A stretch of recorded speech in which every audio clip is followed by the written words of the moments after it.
walkthrough of what I did when I was at Formula One and practicing my Mojo skills. So here are a couple of videos that I took. Oops. So I just started with shooting because I knew this was repetitive and I knew I would be able to put a really good sequence together here.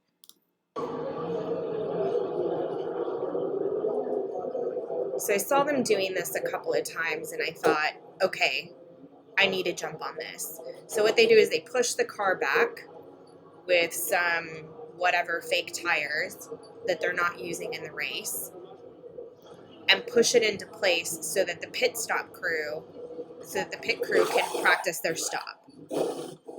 And they just did this over and over and over again. So they do it really quickly and then they keep doing it. So I made sure to get at least one really good push. Now let's look at the next video. Same thing, I'm watching the push, but instead of watching them push back, I'm watching them push forward now. And it's just following that motion, just being really repetitive. Look how long my clip was, 12 seconds, not that long. I got what I needed, stopped the recording, and moved on. Here's the next video. This one I shot in landscape. Actually, this is just a photo. And I took a photo. I remember taking a photo on purpose because I thought you never know what you're going to need or when you're going to need it. So I went ahead and just took this photo in landscape. All right, here it is again. A different look. Now I'm not going to record the push. Now I want to see and focus just on the car as it's being pushed in. I want it to come into my frame. And I have a little bit more of a medium shot. It's you know, in between wide and medium here. My camera is steady and I'm letting the full motion happen, and then and then I can stop my recording. I'm letting the crew do everything that they need to do because I know they're just going to do this over and over and over again.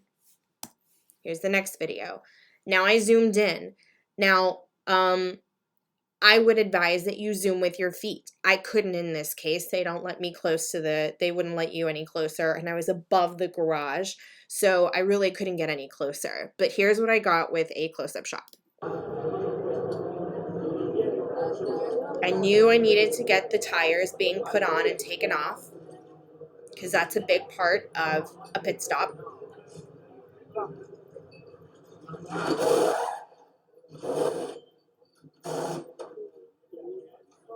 Now there's a little movement in here. There's a little bit of movement, but I had to move the camera because these guys were crowding the shot. And I was concerned that I wasn't going to be able to get what I needed here. Let me play that again one more time so you can see what I'm talking about. I'm focused here. I know there's two guys. This guy has the drill. He's going to pull the tire off. This guy over here is going to put the new tire on. There we go. And there we go. And I let them finish before I stopped recording. All right, now they're going to practice again.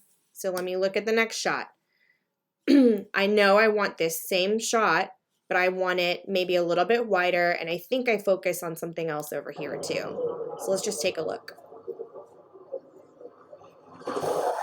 There's that wide shot of that pit crew doing exactly the same thing and what I need them to do.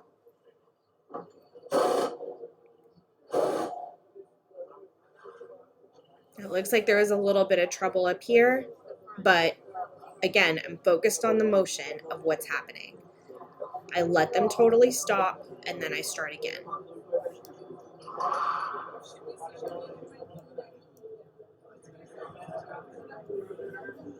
Now I'm moving my camera and refocusing because I know this guy is next. He's who I'm going to shoot next.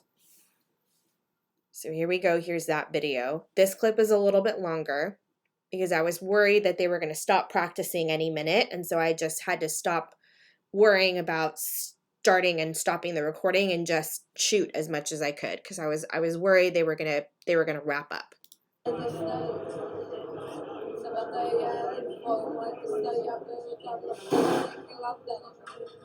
So I'm being patient, I'm anticipating the shot, I know it's coming. Here he goes, he's getting ready.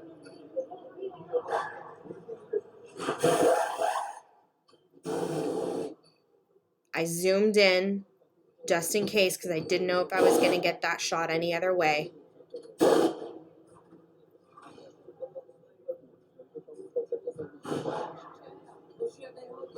And just left my camera there rolling. Here they go one more time.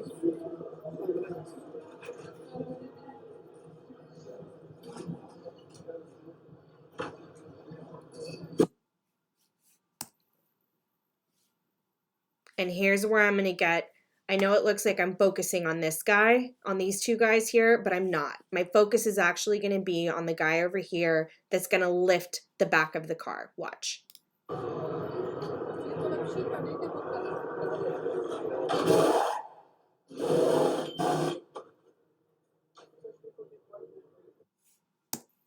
All right, here's the finished product. It looks like my video has a filter on it. For some reason, I edited this in iMovie because I couldn't get my Adobe Rush to work while I was over there at the Ring. So I ended up having to edit in iMovie. That seemed to work. And so that's for when I exported it, for some reason, it looks like there was a filter that was added and it like discolored everything. So I was a little annoyed with that. But here's the finished editing and sequencing video.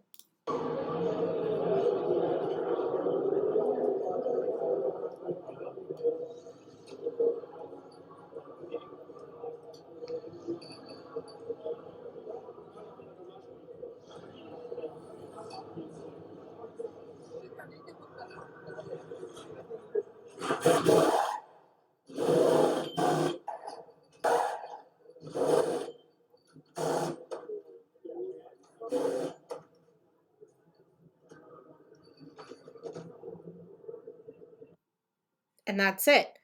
It seems really basic, but when you know that there's repetition, when there's something happening, like somebody making coffee at a coffee shop, or maybe somebody painting nails or cutting hair, you can see, you can pick up on things that are going to be repeated in a pattern, and you can create a really great sequence, especially if it's something that's familiar.